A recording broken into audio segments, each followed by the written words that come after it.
Bismillahirrahmanirrahim. Assalamualaikum warahmatullahi wabarakatuh. Bagaimana kabarnya teman-teman semua? Kita ketemu lagi. Pada kesempatan kali ini saya akan menyampaikan materi tentang bagaimana cara mengatasi kejenuhan di dalam belajar.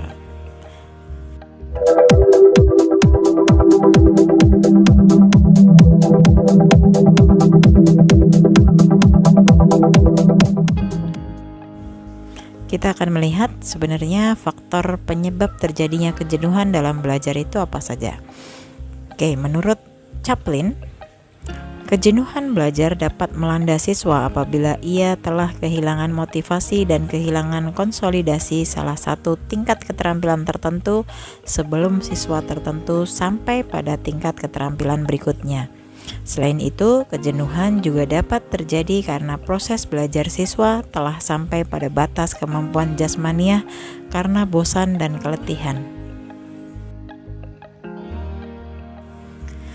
Menurut Krauss, di tahun 1974 dalam bukunya The Psychology of Learning, keletihan siswa dapat dikategorikan menjadi 3 macam, yaitu yang pertama keletihan indera siswa, kemudian yang kedua keletihan fisik siswa, dan yang ketiga adalah keletihan mental siswa. Keletihan fisik dan keletihan indera, dalam hal ini mata dan telinga, pada umumnya dapat dikurangi atau dihilangkan lebih mudah setelah siswa beristirahat yang cukup dan mengkonsumsi makanan yang bergizi. Begitu pula sebaliknya, keletihan mental tak dapat diatasi dengan mudah. Maka dari itu, keletihan mental dipandang sebagai faktor utama penyebab munculnya kejenuhan dalam belajar. Berikut ada 4 faktor penyebab keletihan mental pada siswa. Yang pertama, karena kecemasan siswa terhadap dampak negatif yang ditimbulkan oleh keletihan itu sendiri. Kemudian yang kedua, karena kecemasan siswa terhadap standar keberhasilan bidang studi tertentu yang dianggap terlalu tinggi, terutama ketika siswa merasa bosan mempelajari bidang-bidang studi tadi. Kemudian yang ketiga, karena siswa berada di tengah-tengah situasi kompetitif yang ketat dan menuntut lebih banyak kerja intelek yang berat. Kemudian yang terakhir, karena siswa mempercayai konsep kinerja akademik yang optimum, sedangkan dia sendiri menilai belajarnya sendiri hanya berdasarkan ketentuan yang ia bikin sendiri.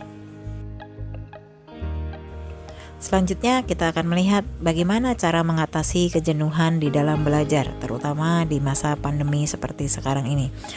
Keletihan mental yang menyebabkan munculnya kejenuhan belajar bisa diatasi dengan kiat-kiat berikut ini. Yang pertama, melakukan istirahat dan mengkonsumsi makanan dan minuman yang bergizi dengan takaran yang cukup. Kemudian cara yang kedua, dengan mengubah atau menjadwalkan kembali jam-jam dari hari-hari belajar yang dianggap lebih memungkinkan untuk belajar dengan giat. Cara yang ketiga yang bisa dilakukan yaitu dengan mengubah atau menata kembali lingkungan belajar kita yang meliputi pengubahan posisi meja tulis, kemudian lemari, rak buku, dan alat-alat perlengkapan belajar sampai memungkinkan kita merasa berada di tempat yang lebih menyenangkan untuk belajar. Kita mencoba untuk belajar di situasi belajar yang baru. Kemudian cara yang berikutnya, yang keempat, yaitu memberikan motivasi dan stimulasi baru agar kita merasa terdorong untuk belajar lebih giat daripada sebelumnya.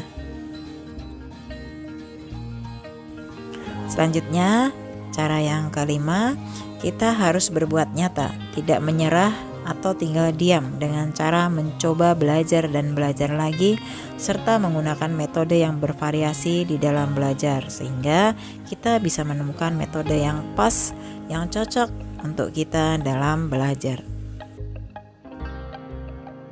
Demikian tadi cara atau tips untuk mengatasi kejenuhan di dalam belajar. Mudah-mudahan materi tadi bermanfaat untuk kita semua, membuat kita semakin bersemangat dalam belajar. Kita ketemu lagi di video-video berikutnya. Terima kasih telah menonton video ini. Wassalamualaikum warahmatullahi wabarakatuh.